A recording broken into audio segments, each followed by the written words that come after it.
Inilapit sa Committee on Public Safety and Police Matters ang hiling ni Police Regional Office o PRO6 Director Brigadier General Sidney Villaflor na i-reconsider ang signal jamming sa highlights ng Dinagyang 2024. Batay sa ulat na ipinadala ng direktor sa opisina ni Iloilo City Vice Mayor Jeffrey Ganzon, ang request para sa jamming ay pansamantalang gagawin sa tiyak na oras ng Enero 27 at Enero 28 na highlights na naturang aktibidad at inaasahan na makapagbibigay ng approval bago pa man ang Enero 16.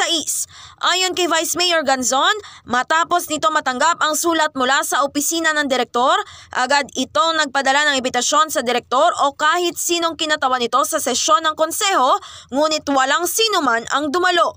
Sinabi pa nito, mas mabuti na idulog na muna ang nasabing bagay sa Concerned Committee upang ito ay mapag-aralan. Napag-alaman na personal na pumunta si Iloilo City Police Office Director, Police Colonel Joris T. Coronica sa Session Hall, ngunit sinabi nito na hindi ito makapagbibigay ng anumang pahayag dahil wala siyang pahintulot. Sa ngayon, planong ipatawag ni Councilor Cedfrey Cabaluna ang NTC, PNP at mga telcos para sa isang committee hearing.